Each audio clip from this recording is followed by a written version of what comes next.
Sudah ya semuanya?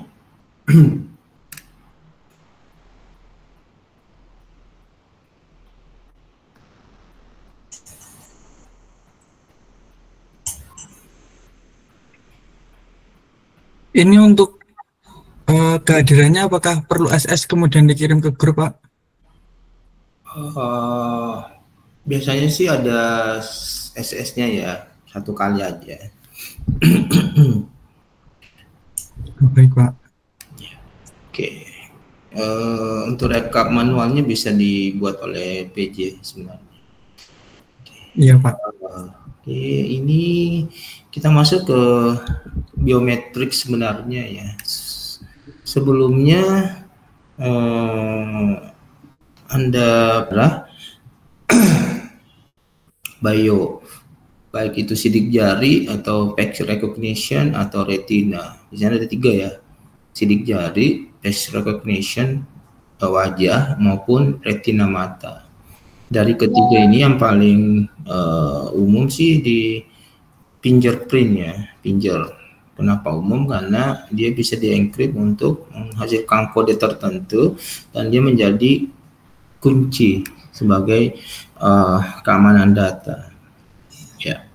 Kemudian kalau di face recognition itu lebih detail dan lebih sulit karena mengkombinasikan antara komponen dari biometrik yang ada di wajah ya.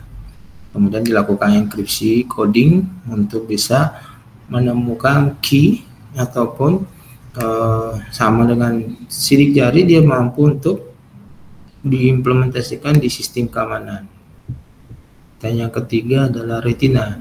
Retina lebih bagus sebenarnya karena tidak semua orang, hampir sama dengan sidik jari, tidak semua orang memiliki retina yang sama, sehingga dia cukup akurat untuk melakukan biometrik enkripsi data. Ya, saya coba cek dulu ya.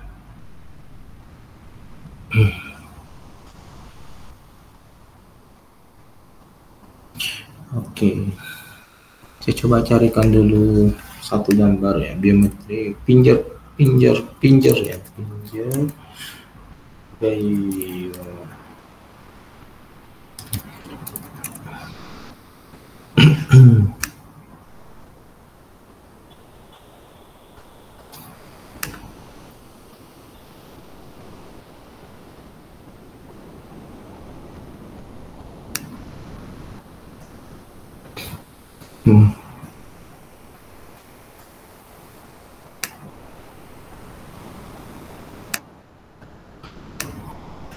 Nanti kita berinteraksi ya. Kita coba dulu. Iya. Oke.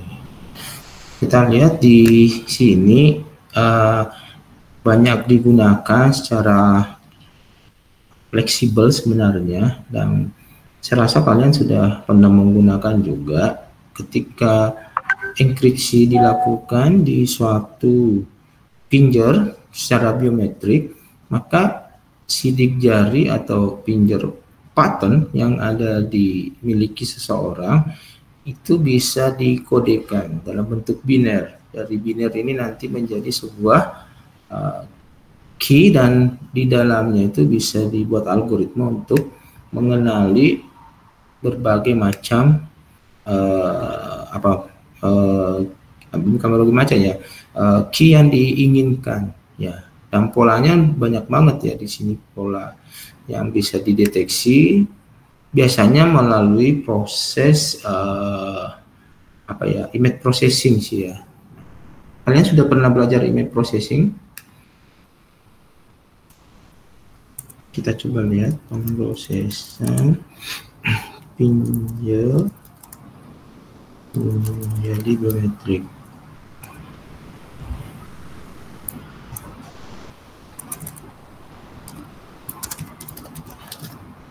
Oke.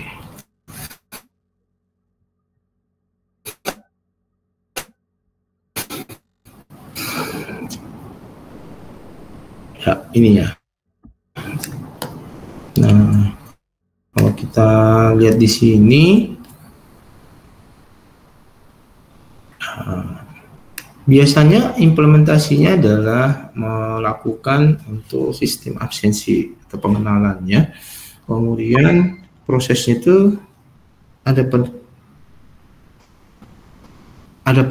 perekamannya, ada perekaman data dari input gambar yang diolah, bisa satu jari atau bisa ke semua jari, kemudian dilakukan perhitungan, kemudian direkam, di capture, dan dia akan menjadi kunci ya dalam suatu enkripsi data. Nah, ini bisa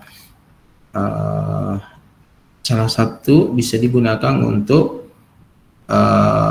pembuatan absensi ya. Yang ini sudah sangat lama ya, sejak 1969 itu sudah digunakan. Jadi sebenarnya kita udah ketinggalan ya. Dan beberapa perusahaan sudah menggunakan konsep enkripsi di sini untuk membuat produk ya untuk absensi. Tentunya ada kekurangan. Kira-kira kekurangannya apa dan kelebihannya apa? Ya, nah ini sebenarnya masih bisa dijebol ya. Namun ketika algoritmenya itu ditambah dengan simetris atau asimetris lah mungkin ya, itu akan menjadi lebih secure ketika dipadukan dengan konsep-konsep enkripsi kriptografi yang nanti Anda bangun tentunya ya. Oke. Kemudian supaya berinteraksi, saya coba setiap mahasiswa kita kembali dulu stop ini ya. Oke.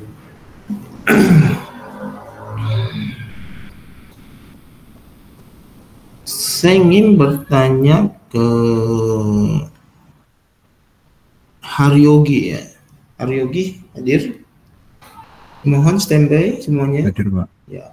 Haryogi, pemahaman Anda mengenai fingerprint untuk biometrik enkripsi itu seperti apa dan apa yang dilakukan untuk membuat proses biometrik tersebut? Silakan.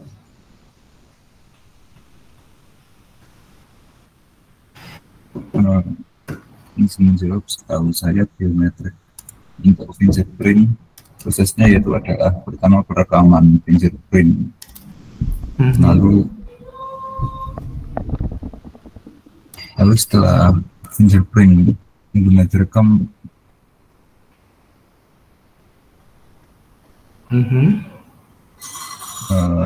akan dilakukan tes identifikasi dan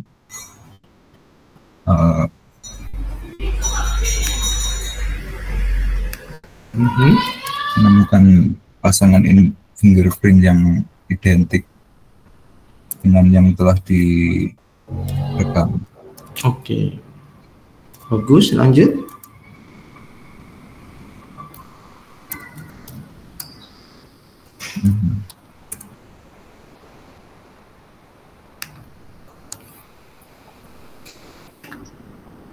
Sudah Pak, itu saja Pak kalau bisa pengertian saya Pak. Bisa disimpulkan nggak ya apa yang pertama inputnya itu berupa apa? Pinjer ya? Iya. Pinjer itu diapain Mas? Di scan kah atau di fotokopi atau di gimana? Di scan melalui sensor Pak. Di scan melalui kamera ya? Oke. Ya. Jadi ada kamera yang melakukan sensor kemudian mengambil pola fingerprint itu kemudian dijadikan gambar ya. Nah, dari gambar fingerprint yang sudah muncul itu kan berupa garis-garis tadi ya. Nah, itu dibuat apa lagi kalau mau dijadikan enkripsi? Dijadikan apa? Transkripsi mungkin bisa dijadikan menjadi suatu nilai hash value gitu, Pak.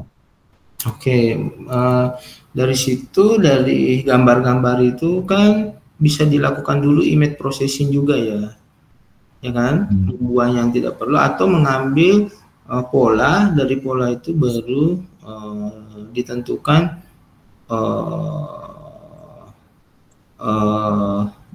diubah ke biner ya. Ke biner itu sudah membuat suatu karakter kan? Ya. Nah, kalau Anda sudah mendapatkan karakter, misalnya tulisannya atau tanda, nah itu bisa dong dienkripsi, bisa kan? Karena setiap karakter kan bisa mewakili sebagai tanda ya, misalnya A, B, C, jadi konversi dari situ juga bisa, kemudian masuk proses seperti biasanya, mau pakai asimetris maupun simetris ya. Kemudian menentukan key-nya, setelah key-nya diperoleh mau public key atau private key. Nah, pada saat di scan untuk di deskripsi, maka kunci itu berhasil untuk membuat pengenalan pada biometri tersebutnya. Kalau nggak berhasil berarti dia tidak mengenali, sehingga biasanya lebih aman tuh kalau dipakai untuk menggantikan orang lain, tidak bisa, harus dirinya sendiri. Karena kode yang dihasilkan dari pinjer-pinjer itu tidak pas kuncinya. Jadi dibangun dengan kunci secara diri sendiri ya, dengan biometrik yang dihasilkan. Oke. Coba mungkin ada yang punya experience di siapa tadi ini yang belum? Eni Ayu, Sekar.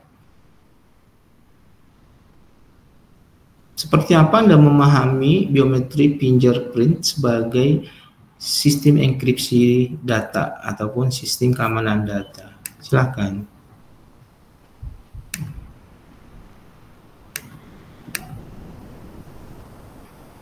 Ini Bu Lambani. Ya, hadir Pak. Ya.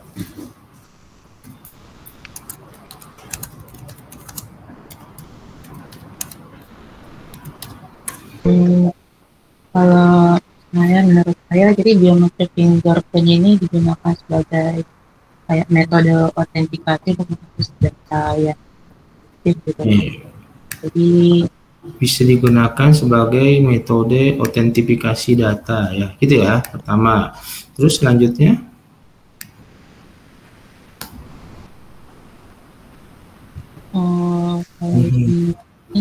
yang saya baca itu, jadi kalau fingerprint jadi nanti sistemnya itu dapat mengakses data menggunakan sidik jari mereka. Lalu misalnya dalam kasus transaksi keuangan yang sangat terkadang digunakan untuk memastikan bahwa orang yang berusaha mengakses itu benar-benar orang yang sama. Gitu. Terus prosesnya seperti apa?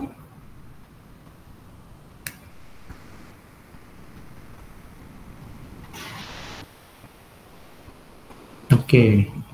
Prosesnya itu dari yang saya cari di GPT ya Pak. Ya, monggo. Dari autentikasi pengguna dulu, harus memverifikasi identitas mereka dengan sidik jarinya, terus di-enkripsi. Itu disimpan datanya, jadi datanya diakses atau dideskripsi dengan menggunakan sidik jari yang sesuai. Terus di pemantauan akses untuk mencatat setiap kali seseorang mengakses data menggunakan sidik jarinya, lalu verifikasi identitas. Lalu yang terakhir, yang kelima itu penghapusan kemungkinan kehilangan atau pencurian kunci. Jadi kunci fisik atau kata sandi yang dapat hilang atau dicuri, tapi sidik jari ini kan organik, jadi tidak dipisahkan dari kunci. Itu Pak. Oke. Itu terlalu umum sebenarnya. Tapi saya rasa cukup dulu kita memahami. Saya share dulu yang lebih umum lagi sebenarnya ya. Ini sudah kelihatan di share-nya. Sudah ya? Sudah Pak. Nah, sedikit konsentrasi dulu ya. Habis ini kita bagi kelompok lagi untuk assignment-nya. Begini, secara basic Anda harus paham bahwa biometrik itu kan suatu sistem keamanan data yang melekat pada personal seseorang ya. atau sesuatu yang identiknya itu tidak ada sih. Kayak manusia yang kembar pun pasti tidak identik, ada sesuatu yang tidak sama, apa gitu di sidik jarinya atau di retina mata. Mungkin di face-nya hampir sama tuh, ketika digunakan dia sebagai face recognition bisa jebol juga tuh sama saudara kembarnya ya. Tapi kalau di pinjer itu belum tentu, karena saudara kembar pun belum tentu sama pinjer maupun retina. Makanya di biometri itu adalah mengenal sebuah proses di mana enkripsi data itu diambil dari bio yang diukur secara bio itu adalah personality soal yang dimiliki dengan tanda-tanda atau sign yang ada pada dirinya, kan gitu ya. Nah, kenapa menjadi aman? Karena sebenarnya tidak bisa diwakili itu. Kalau enkripsi sebelum kita pelajari, misalnya username, password, bisa saja orang dapatkan formulasi kuncinya ya, karena bisa bersifat di generate dan menggunakan formula bisa ditemukan. Tapi kalau biometri itu harus orangnya sendiri gitu kan. Nah, itu mengapa di dunia keamanan sistem banyak juga aplikasi ataupun sistem yang memang memanfaatkan biometrik ini sebagai keamanan data ya. Kenapa ada metrik? Karena ada di bio tadi kan, kalau fingerprintnya itu kan bisa di scan bentuk kotak ya. Nah, dari kotak itu kan dibuat metrik ya, mau di looping atau mau disiksa untuk mencari polanya. Setelah ketemu polanya baru dikasih formula rumus. Nah, baru di situ di dalamnya dilakukan enkripsi. Sebenarnya kan sangat menarik ya, cukup dibuat pola, kemudian ditentukan formula metrik untuk enkripsinya, kemudian dibuat key, kemudian dari key-nya itu masuk untuk dikenali pada saat dilakukan deskripsi selanjutnya untuk mentes ya. Oke. Kemudian seperti yang Pak Sa tadi jelaskan, jenis-jenisnya itu ada sidik jari, kemudian ada face recognition, ada iris, dan ada bahkan saat ini voice ya. Voice itu juga termasuk oke ya. Meskipun ada flu dan sebagainya atau suaranya serak, dia masih bisa dikenali karena suara juga menjadi biometrik untuk bisa menjadi security ya.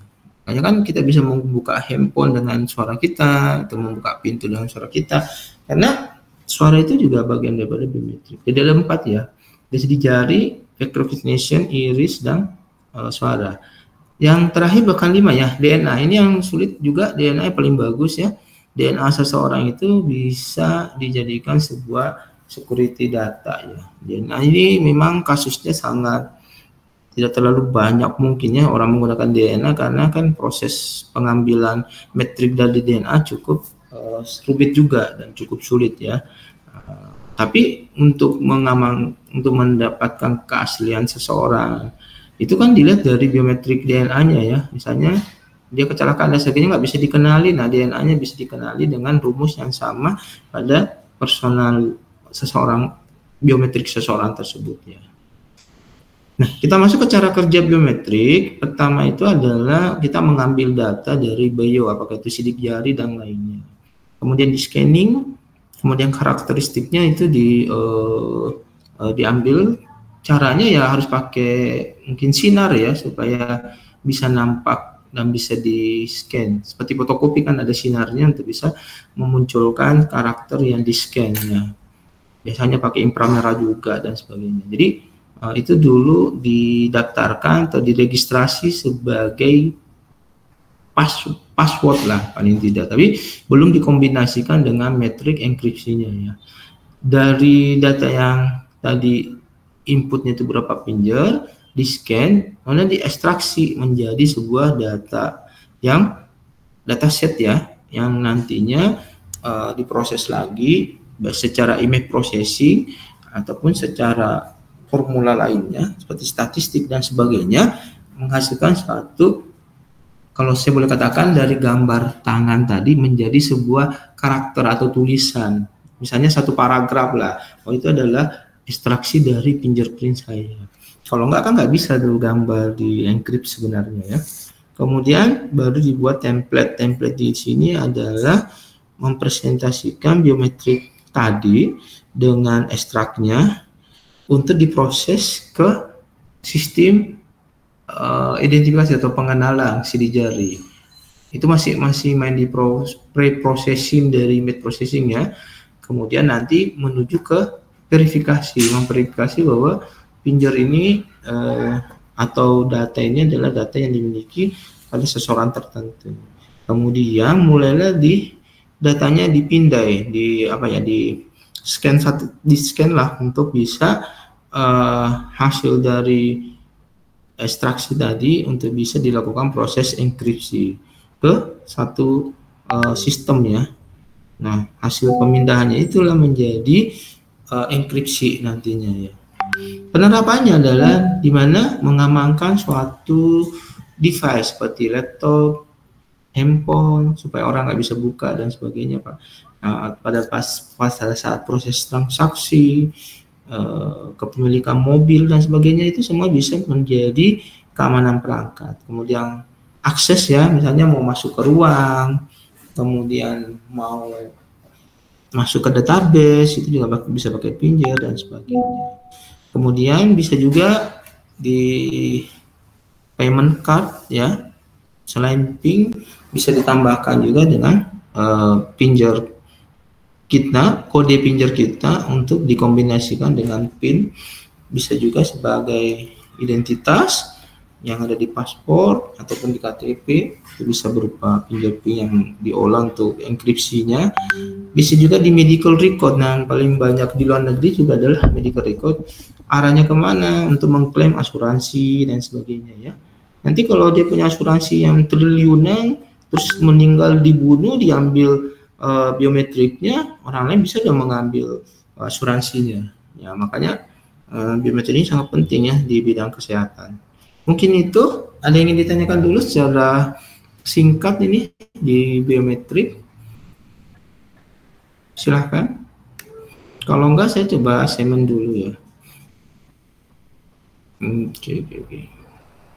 Oke, masing-masing mahasiswa, kita segmen ya untuk interaksinya. Masing-masing mahasiswa menggambarkan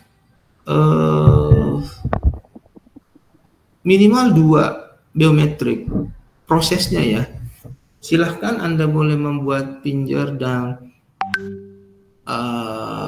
face recognition, atau Anda bisa membuat iris dengan face recognition. Anda juga bisa membuat dengan, tadi ada DNA, tapi DNA sangat sulit ya. Mungkin 2 atau 3. Anda coba buatkan gambarnya secara singkat aja. Secara proses, saya pengen lihat nih Anda membuat proses biometrik itu menjadi sebuah sistem enkripsi deskripsi data. Silahkan, saya tunggu 10 menit ya. Digambarkan aja di kertas, atau kalau di laptop punya aplikasi untuk menggambarkannya silahkan.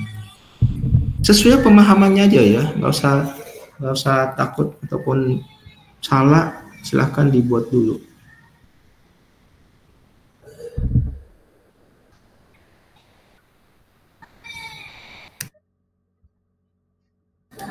Ya, 10 menit saya coba cek lagi satu-satu hasilnya ya.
Maaf, tadi ada yang bertanya ya, dia belum paham mengenai assignment ini.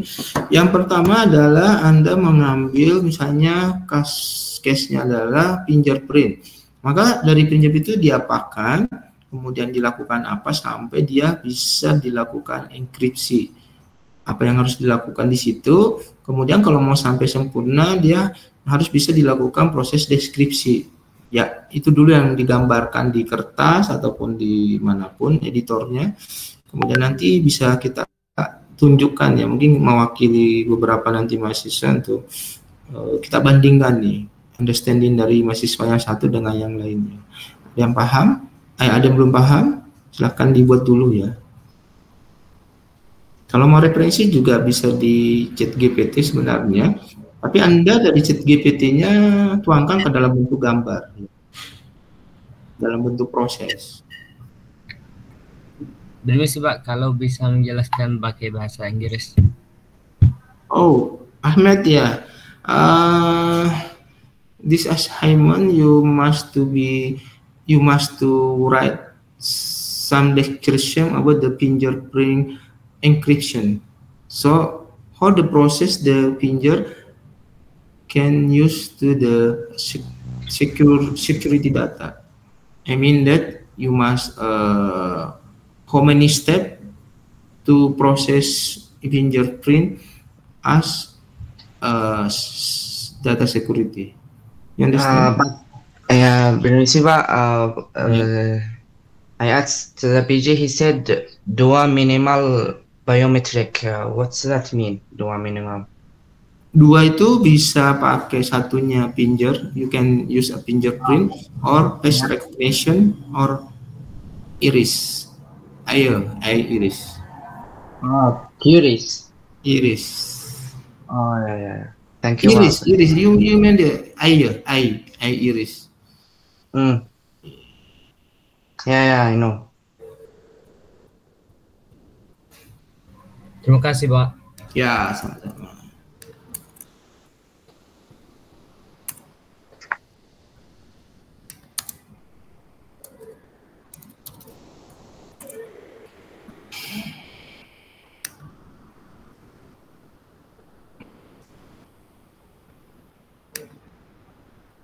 If you choose the ini. Permisi Pak, itu when is the deadline? Today? 10 minutes. Oh, 10 minutes. Yeah. If you choose the iris, that's the process like this. You can capture the iris from the iPhone or anything media, and the iris to be the processing to make a template for the to configure it with the data. From the data you can make some encryption and must to be public or private key, and then if implementation on the system, the iris can open the data or open the access. Yeah, I understand.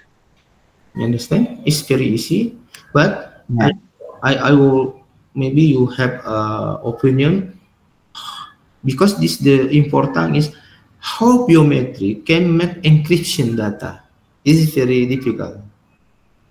How from data image to be the encryption, like the RSA or the HCC or anything encryption you can combine. Yeah, right.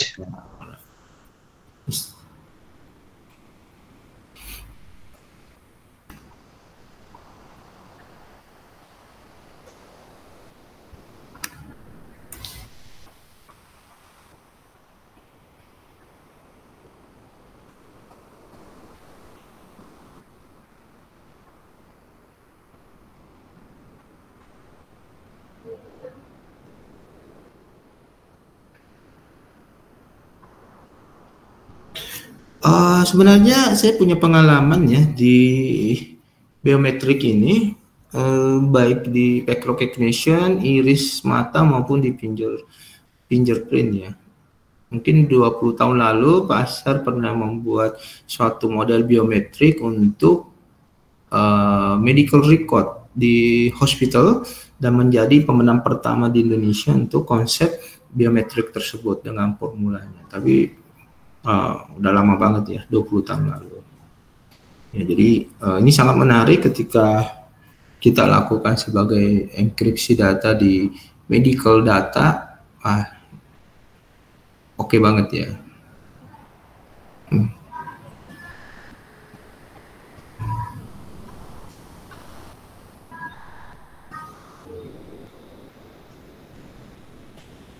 Saya tunggu 5 menit lagi, kita gantian presentasi mungkin.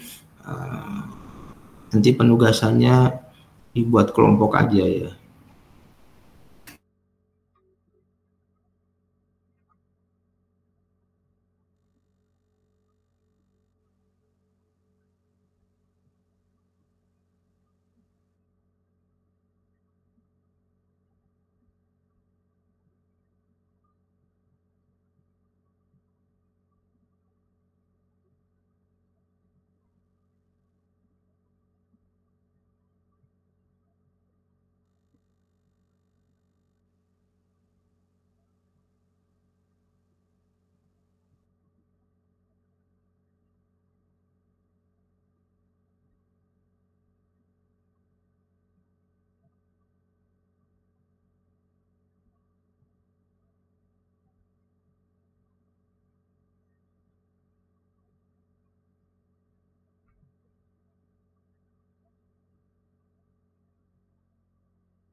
Ya mungkin saya mulai dengan Ahmed Kusraini tadi.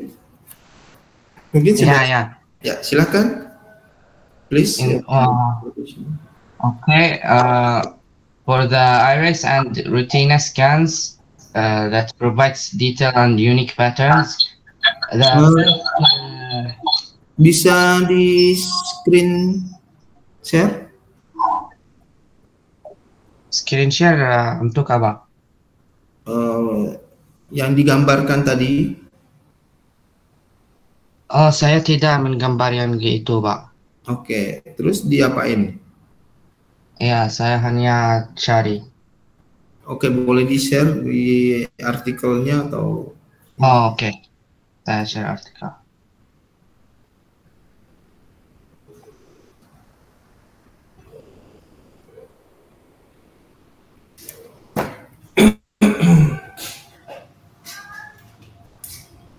Ini the three phases of using the iris or retina scan. The first one is enrollment phase, which is capturing a high resolution image for the user, and after that it's converted into binary data. And ini screen share-nya belum nampak nih. Saya kirim di WA. Oh gitu. Di sini nggak bisa dinampakkan nih. Oh sebentar. Oh, karena ditulis ya. Saya pikir ada artikel. Ya, bisa dijelaskan pakai bahasa Indonesia bisa? Setelah itu ada K generation, itu seperti fingerprint tapi tergantung extracted patterns seperti teknik such as biohashing, itu semuanya seperti hashing untuk binary data. Ya, oke. Terus setelah itu yang terakhir encryption dan decryption. Cryptographic kunci cryptographic itu digunakan seperti encrypted data untuk decrypt and encrypt data, jadi pengguna bisa menggunakan sistem itu dengan baik. Kalau scan match sama kunci yang sudah di database, kunci itu akan generate and the data will be decrypted.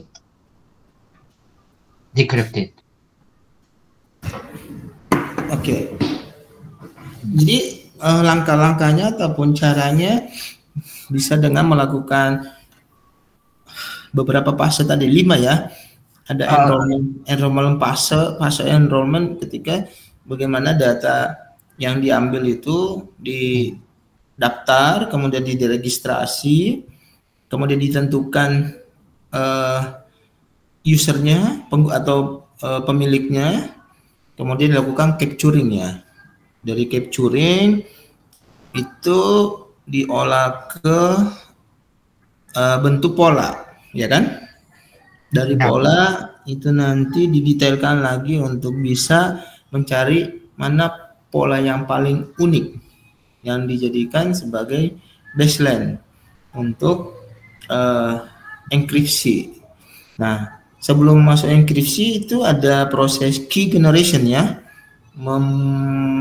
membuat kuncinya dari pattern atau pola fitur yang dibuat tadi di enrollment fase. Dari situ proses key generation-nya akan menciptakan sebuah proses kriptografi ya. Kemudian diproduksi secara enkripsi, kemudian masuk ke fase enkripsinya ya. Ya, seperti biasanya enkripsi itu ada proses plain test, kemudian zipper test, kemudian key yang sudah dibuat apakah mau asimetris atau simetris, kemudian nanti menghasilkan proses enkripsi, dan fase terakhir adalah bagaimana dilakukan proses deskripsi sehingga pinjer ataupun face recognition ataupun iris ini bisa menjadi sebuah biometric data. Seperti itu ya. Oke, mungkin satu lagi ada yang bisa tunjukkan. Natasha Rashid, silahkan.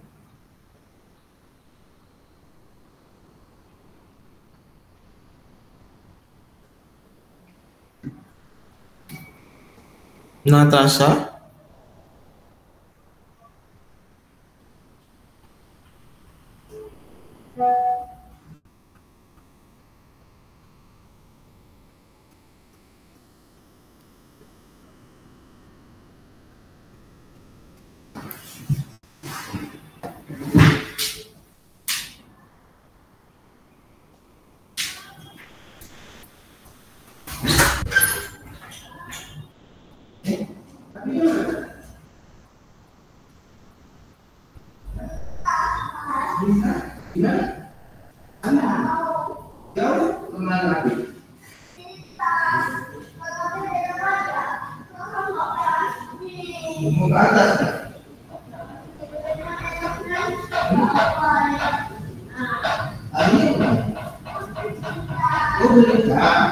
Terus kamu di atas sendiri, nggak berani. Oh ya udah sama. Ini aja dulu ya.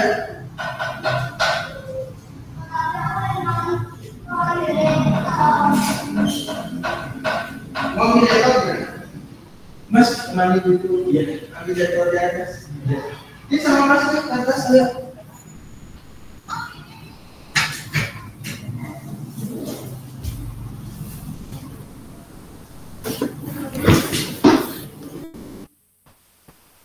Oke, mungkin cukup dulu ya karena saya ada tamu.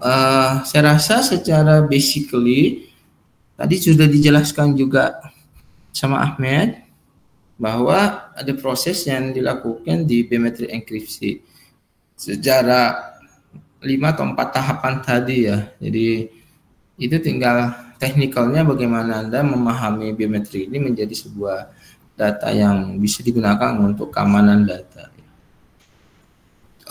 Selanjutnya ketua kelas boleh membagi kelompok yang sudah ada, mungkin itu masing-masing membangun sebuah konsep biometri security data ini atau biometrik enkripsi.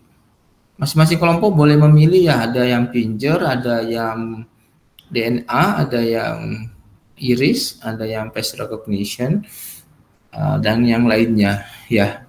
Kemudian coba membuat konsepnya, kemudian membangun sistemnya seperti apa, dan kira-kira mau diimplementasikan kemana ya. Jadi konsep tugas ini bisa berupa artikel 2-3 halaman yang Anda bangun untuk kira-kira bisa menjadi acuan nanti dalam tahap kalau kita mau kembangkan. Bisa dipahami tugasnya? Bisa diulangi sekali lagi Pak, mungkin? Ya. Masing-masing kelompok membuat suatu artikel di mana artikel ini adalah hasil pemikiran dari timnya untuk memahami, bukan memahami ya, untuk menggambarkan proses biometrik suatu enkripsi data. Setiap kelompok tidak boleh ada yang sama. Mungkin ada yang memilih pinjer, ada yang memilih biometrik di iris mata, ada yang face recognition, ada yang DNA dan sebagainya. Kemudian dari artikel itu juga harus nampak bagaimana cara membangun sistem biometriknya. Kemudian nanti prosesnya seperti apa, seperti tadi Ahmed menjelaskan ada 4 tahapan untuk melakukan proses. Kemudian kalau bagus lagi di dalam enkripsinya itu ada formula apa yang perlu Anda gunakan untuk membangun sistem tersebut. Dan yang terakhir diimplementasikan kemana, apakah ke absensi atau keamanan akses atau ke pertukaran apa namanya itu ya, informasi ya, atau security di data komunikasi ataupun lainnya. Bisa dipahami? Bisa Pak, bisa. Ya, kalau bisa jangan melebihi dari 3 halaman ya. Di 1 sampai 3 halaman sudah cukup. Tapi saya ingin lihat cara Anda membangun biometriknya seperti apa sesuai dengan understanding dari kalian. Mungkin untuk ke depan itu yang kita bahas dan biometriknya seperti apa. Silahkan, banyak sekali sebenarnya yang sudah orang bangun, tapi mungkin kalian punya perspektif yang lain untuk membangun suatu biometrik tersendiri. Saya rasa cukup. Kalau masih izin bertanya. Ya, silakan. Misal jika topiknya fingerprint namun implementasinya nanti beda, itu boleh nggak Pak antar kelompok? Pertama usahakan dulu berbeda ya setiap kelompok. Tapi kalau memang nanti ada kelompok yang sama tapi implementasinya berbeda, boleh ya. Iya Pak, soalnya tadi kan dari beberapa konsep hanya ada 4 atau 5. DNA pun juga sangat sulit itu Mas. Iya. Saya rasa DNA sangat sulit ya. Berarti memungkinkan jika memungkinkan paling 2 atau 3. Oh iya Pak. Finger, iris pun tuh sulit banget Mas ya. Sulit banget ya. Jadi yang paling umum sih ya finger sama face recognition kan, yang kita pakai hari-hari di handphone kita kan hanya ada 2 kan. Iya Pak. Ya. Tapi kalau ada yang bisa membahas iris is okay, atau kalau ada yang bisa DNA is okay. Cukup ya, kalau begitu kita ketemu lagi minggu depan.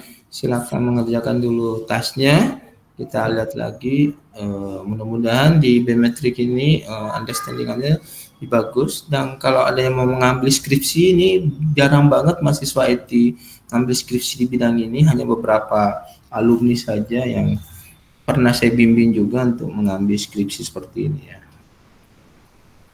Oke, saya akhiri. Wassalamualaikum warahmatullahi wabarakatuh. Waalaikumsalam warahmatullahi wabarakatuh. Terima kasih Pak. Ya, terima kasih Pak.